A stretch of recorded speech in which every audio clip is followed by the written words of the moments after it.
그러려면 네, 여러분들께서 자료 수집도 하셔야 되겠고요. 자기가 좋아하는 음악의 형식, 뭐 클래식이라든지 뭐 뉴에이지라든지 가요, 팝송, 요즘 같은 경우는 뭐 특히 아이들이 작년부터는 또 트로트에 대한 이런 경험들도 많아졌거든요. 듣는 경우가 많으니까. 보통 요즘 뭐 할머니, 할아버지가 뭐 등하교 시켜주고 이러신 분들도 많죠. 아이들이. 할아버지, 할머니들이 좋아하시는 게 보통 뭐 부모님 세대도 그러시고요. 그러니까 많이 들으니까 들을 수밖에 없습니다.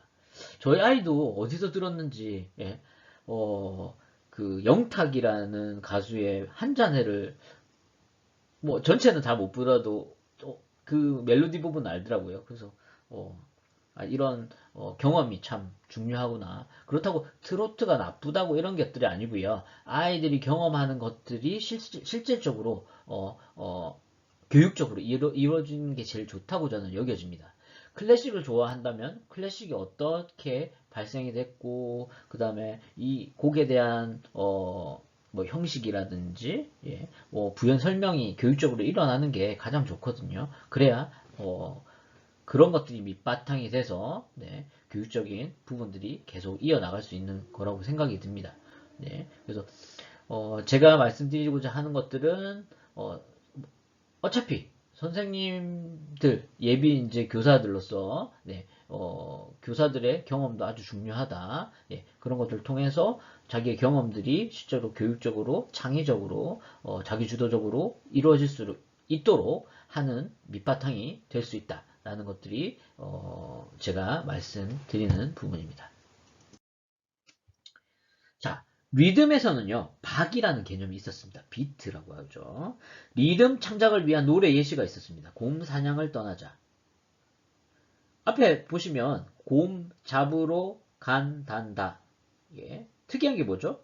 잡으러에 3년음이 있습니다. 3 있다는 표, 셋 있다는 표라고 하죠. 예, 그래서 셋 있다는 표는 한 박이 예, 한 박자가 예, 3분의 1씩 딱딱딱 끊어서 3분의 1씩 나눠줘서 하는 것들입니다. 그래서 곰 잡으러 간단다. 큰 곰 잡으러 간단다. 예. 박에 대한 개념을 먼저 읽혀주시고요. 그 다음에 멜로디를 넣어주는 겁니다. 높낮인 거죠. 그러니까 음악을 보실 때는 이런 것들을 조금 이렇게 단계 이어가면 아이들이 음악을 이해하는데 훨씬 더 쉽거든요. 제가 하는 것처럼 곰 잡으러 간단다. 큰 곰 잡으러 간단다. 높이는 똑같이 해주시고요. 그냥 박만 잡는 것입니다. 그 다음에 레 파파파미 도레 렐레 파파파미 도레. 그래서 높낮이를 뭐 악기를 통해서 뭐 아니면 뭐 우쿨렐레 뭐 다양한 악기들 있잖아요. 그걸 통해서 이제 곰 잡으러 간단다. 큰 곰 잡으러 간단다. 예. 제가 노래를 전공을 하지 않았기 때문에 들으시면서 네, 어색하시거나 비유가 상하셨다면 죄송하고요. 네, 그래서 나중에 제가 수업 때 저희 대면 수업 때 네, 이런 것들은 악기를 통해서 같이 해보는 실습들 계속 이어가겠습니다. 그래서 아까처럼 리듬에 대한 부분을 박에 대한 개념을 좀 정확히 해주셔야 될 부분이다 라는 것들 설명하기 위해서 제가 잘 부르지 못하는 노래이지만 같이 한번이 아니죠. 저 혼자 불렀죠. 여러분들 이런 식으로 하시면 좋겠습니다. 그래서 노래 부르면 손뼉치기 제일 많이 하는 게 리듬의 연습이거든요. 그래서 4분음표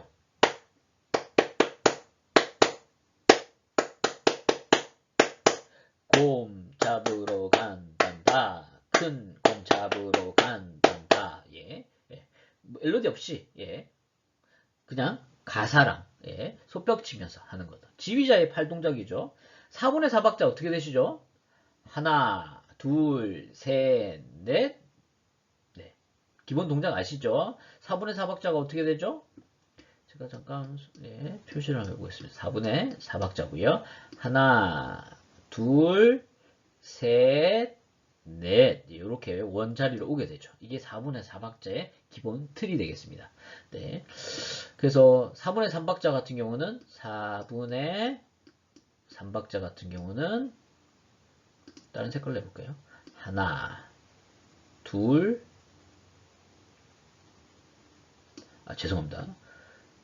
제가 표시를 잘못했어요. 다시 할게요. 하나, 둘, 셋.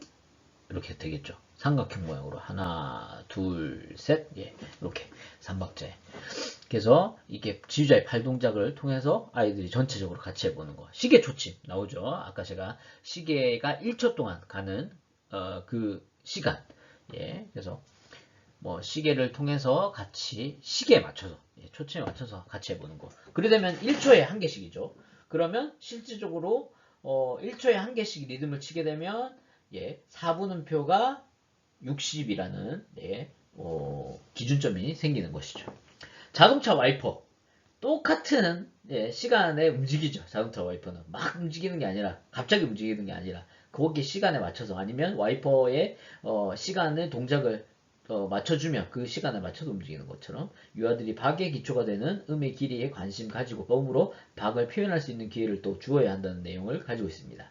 박을 느끼는 것은요 머릿속의 계산이 아닌 본능적인 감각을 느낌을 살리는 것입니다. 그래서 아까처럼 기분이 좋을 때는 나도 모르게 발구름을 친다거나 박수를 아주 열심히 친다거나 기분이 안 좋을 때는 아주 천천히 혹은 뭐 그런 모습들이 있죠. 그런 것들을 좀 표현할 수 있는 부분이 아닐까 싶습니다. 유아들이 노래를 하거나 악기를 연주할 때요. 마음속으로 일정한 박을 느낀다면 그게 리듬을 탄다고 하거든요. 그래서 보통 이제 박치라고 얘기를 하는데 박치라고 하는 개념은 저는 그렇게 생각을 합니다. 박치라는 개념은 정확하게 박자의 개념을 몰라서 못 맞출 뿐이지 박자라는 개념을 충분히 이해하고 연습하면 박치라는 개념은 제가 봤을 때는 성립되지 않을 것 같습니다. 네. 근데 음치라고 하는 개념은요 좀 다릅니다. 음치라고 하는 것들은요 음을 정확하게 내 귀에서 느껴서 그 음들을 내는 것이거든요. 저희가 처음에 말을 할 때도 그런 거잖아요. 듣기 시작해야 말을 할 수 있잖아요. 그래서 자꾸 들으면 아이들이 그 단어를 습득하게 되고 그 습득하는 것들이 내 입으로 나오게 되는 이런 것들처럼 음의 높이는요 귀로 들을 수 있는 능력이거든요. 연습을 통해서도 할 수 있고 그걸 빨리 못하시는 분들은 이제 음에 대한 높이를 정확히 파악을 못하다 보니까 나오는 음이 정확하지 않기 때문에 이제 음치라는 개념인데 박치라는 개념은 제가 생각했을 때는요 정확한 계산을 통해서 혹은 그 박자라는 리듬을 정확하게 유지하고 이해한다면요 충분히 박치라는 개념이 없을 수 있다는 거. 그래서 한번 생각해 보십시오. 내가 박치인가? 내가 음치인가? 뭐 이런 얘기들 하잖아요. 네. 그래서 분명히 말씀드리지만 박치라는 개념을 고칠 수 있습니다. 음치는 조금 전문적으로 들어가야 될 것 같은데 리듬은 이렇게 기본적인 것들을 하시면 가능하다 하는 것들입니다.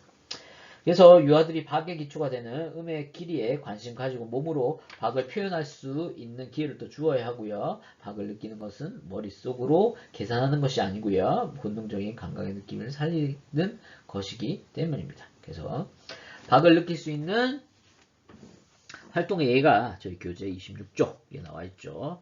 박에 맞춰 걸으며 노래 부르기. 박에 맞춰 손뼉 치며 노래 부르기. 지휘하며 노래 부르기. 교사의 일정한 박신호에 따라 걸어보기. 노래에 맞춰 줄넘기 하기. 고무줄 놀이 하기. 친구와 손게임 하기. 이런 것들이 대표적으로 있을 것입니다.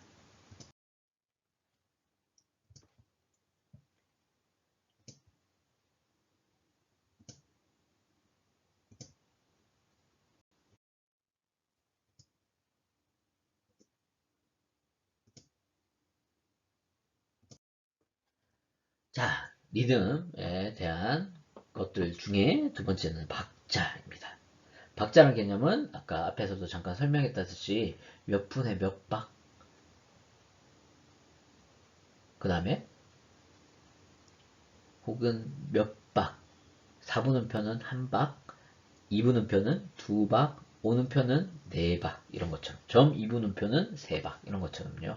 연속되는 박을 2, 3, 4, 5, 6, 7과 같은 단위로 묶어서 나타낸 것들을 박자라고 합니다. 그래서 동요에서는 2박자, 3박자, 4박자, 6박자의 음악이 많이 사용되고 있습니다. 3박자가 많이 쓰이는 이유는요. 3박자는 보통 춤곡에 쓰이는 박자입니다. 그래서 아이들이 3박자를 틀어주면 이렇게 뭐 왈츠, 그다음 미뉴엣, 미뉴엣도 춤곡입니다. 프랑스의 춤곡이고요. 그다음 그런 이제 기본적인 3박자의 리듬을 통해서 쉽게 좀 박을 익힐 수 있는 부분이 있습니다. 그 다음에 3박자와 2박자의 혼합인 5박자, 5박자로 되어 있죠. 4박자와 3박자의 혼합인 7박자, 그런 것도 있고요. 단기음도 있습니다.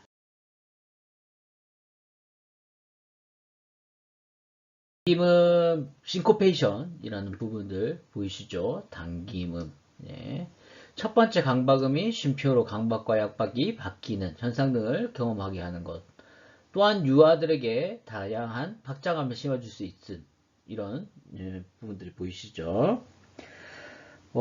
박자를 표현할 때요, 강박, 약박이라는 개념이 있습니다. 보통 저희가 이제 4분의 3박자라는 개념들을 보면, 3박자의 개념을 보면요, 강, 그 다음에 약, 이런 개념들이 있죠. 그 다음에 4분의 4박자는 강, 약, 중강, 약, 이런 셈열임의 강세가 다 틀립니다. 그래서 이 강박과 약박이 번갈아 가며 규칙적으로 표현되는 2박자 계열은 강박과 약박의 반복적 패턴, 그 다음에 3박자는 강박과 약박의 두 개의 반복적 패턴 등으로 표현될 수 있다. 이런 내용들을 담고 있습니다. 그래서 박자 예시 보면 4분의 4박자는 땀, 땀, 따따땀, 따다다다다따따땀 이렇게 표시되어 있죠. 4분의 3박자는 딴, 따따딴, 따따따다다다땀 이렇게 다 마다 셈열임이 틀리고 이런 것들을 통해서 이제 박자감을 알 수 있는 부분이 있습니다. 자, 그래서 연속되는 박자, 그 다음에 이런 단위들을 묶어서 반복대로 하는 것들이고요. 노래의 박자를 바꿔 불러보세요. 이런 것들이 있죠. 그 다음에 뭐 퐁당 퐁당 도를 던지자 이걸 퐁당 퐁당 3박으로 바꿔 부르기 뭐 이런 것들이 있는데요. 한번 바꿔 불러보시면 아마 느낌을 아실 수 있을 것입니다. 그러니까 퐁당 퐁당 원곡은 4분의 4박자, 2박자의 개념이거든요. 근데 퐁당퐁당 3박자로 바꿔보면, 3박자로 돼서 강약의 셈열임이 다 바뀌는 경우이거든요. 그런 걸 통해서 조금 한번 느껴볼 수 있는, 것들이 있을 것입니다. 그래서 3박이랑 4박은 어떻게 다른지. 그래서 박자 느끼기 활동의 예에서는요, 콩 주머니 옆으로 전달하기. 그래서 4박, 2박 등을 이렇게 할 수 있고요. 발 구르기, 그 다음에 손뼉 치고, 무릎 치고 손뼉 치기, 첫박의 강세 느끼기, 이런 것들을 할 수 있습니다. 그 다음에, 마디 첫박에 악기 연주할 수 있는 부분들, 그 다음에 지휘하기. 마찬가지로 3박자, 4박자, 6박자의 지휘들을 기본적으로 익혀서 할 수 있는 부분들이 있습니다. 그 다음에 다양한 박자의 노래, 경험하기 등을 통해서 2, 3, 4, 5, 6박 6, 7박자. 그 다음에 당김음, 아까 앞에서 설명이 좀 있었는데요. 싱코페이션이라고 하는 것들은 원래 강약, 중강약이 나와야 되는데 약박에 강이 나와 있는 경우입니다. 그래서 당김음이라 해서 미리 나와 있는 셈열임이라는 뜻이거든요. 그래서 그 리듬이 미리 약박에 강박이 나오거나 강박에 약박이 나올 경우 이런 당김음이라는 게 생겨서 리듬이 조금 변합니다. 그 다음에 정박, 엇박 이런들 얘기할 수 있는데요.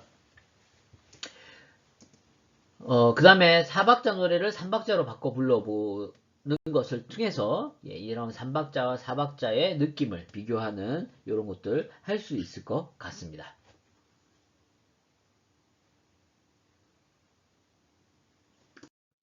자, 가락. 이제 아까 제일 처음에 저희가 리듬이라는 개념을 보았고요. 이제 가락이라는 개념도 이제 보게 될 것인데요. 가락이라고 하는 것들은요.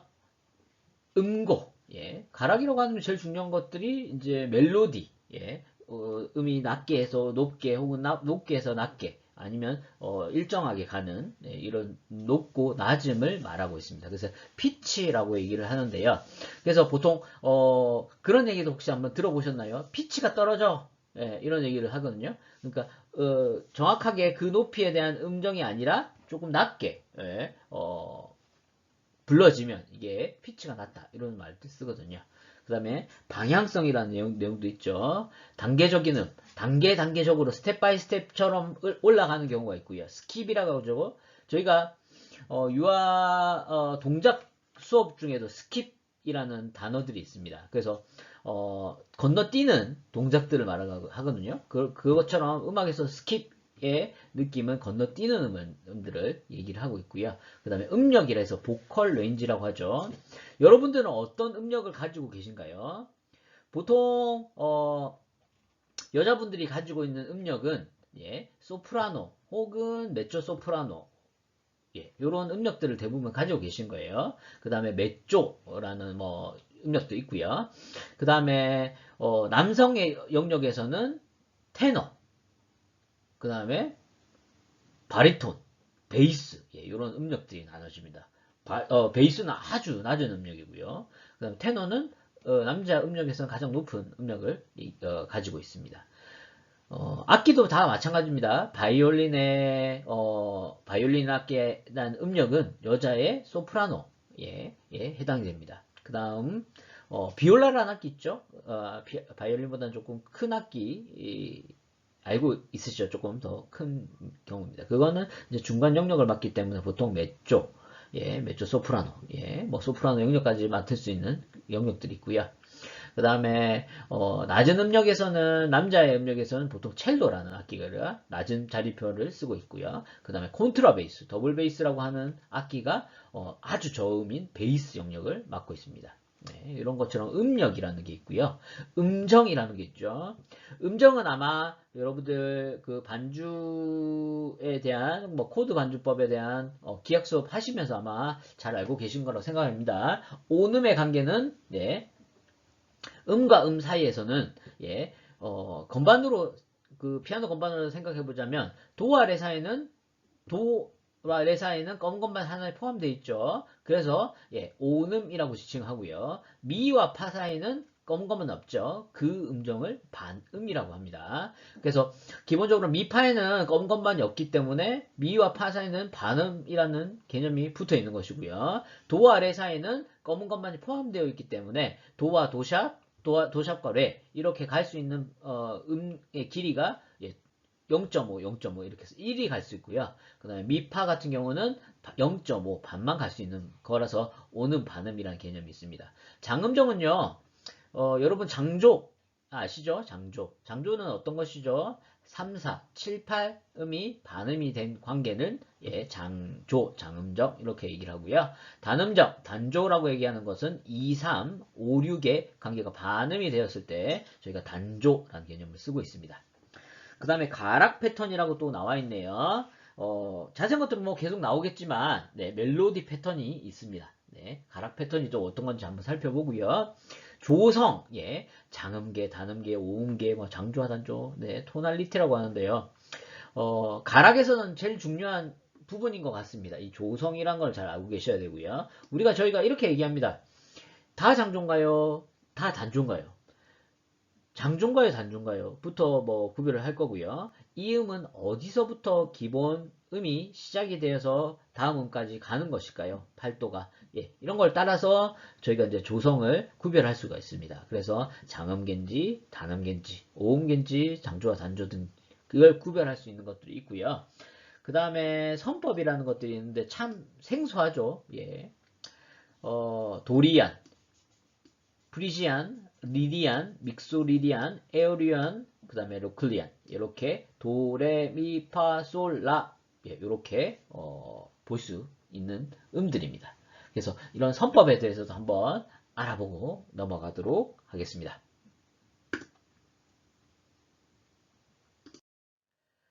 자, 음고를 느낄 수 있는 뭐 활동의 예도 저희가 이제 교재 29쪽에 나와 있습니다. 음고 아까 말씀드렸다시피 피치라고 하는 것들은요. 음의 뭐죠? 높낮이 예, 높고 낮음의 차이입니다. 그래서 일정한 높이의 소리 파장수의 많고 적음을 초 단위로 분석하여 나타나는 소리의 차이를 의미하고 있습니다. 쉽게 말하자면 음의 높낮이라고 할 수 있고요. 생후 6개월 미만의 영아부터 음의 높낮이에 구별하기 시작하고 유아 시기에 음고의 개념이 형성 발달한다고 되어 있습니다. 그래서 어릴 때일수록 음악적인 교육이나 경험들이 아주 중요하다고 하는 것들이 이때부터 구별하기 시작한다는 것입니다. 제가 태아기, 특히 이제 뱃속에 있을 때도 이제 엄마의 목소리나 아빠의 목소리나 이런 것들이 높낮이를 구별한다고는 하더라고요. 그래서 그 뱃속에 있을 때도 이제 그 태교 음악들 많이 하는 것처럼 실질적으로 생후 6개월 미만의 영아도 이런 높낮이의 구별을 하고 있습니다. 그래서 유아시기 특히 미취학 아동들이죠. 취학하기 전까지의 이런 것들이 거의 다 생성이 된다고 보이는 것입니다. 그래서 음고해라는 개념이 형성 발달된다라는 것들이 아주 중요한 부분이죠. 그래서 저희가 이런 이론을 토대로 왜 음악 교육을 해야 되는지에 대한 내용들을 담고 있습니다. 그래서 이 시기에 당연히 뱃속에 있을 때부터 초등학교 들어가기 전까지의 이때가 음고의 개념이 형성 발달되는 시기이기 때문에 그래서 뭘 많이 해야 된다? 노래 부르기, 신체 표현하기, 악기 연주 등 음악적 표현의 기회를 아주 많이 해봐야 된다. 그 다음에 이런 개념 형성이 정확하게 돼야 된다. 그 다음에 창의적이고 자기 주도적으로 좀 할 수 있게끔 하려 해야 된다. 그 다음 작년 2020년부터 이제 교과과정 개편되었지만 특히 놀이 중심적 그 다음에 창의적 그 다음에 자기 주도적 이것들이 기본 큰 틀이 이 음악 교육에도 받침이 되어야 할 것 같습니다. 그래서 들리는 소리를 시각화하여 보여줘야 되고요. 그 다음에 계단 실로폰, 손교. 계단 실로폰 같은 경우는 보통 요즘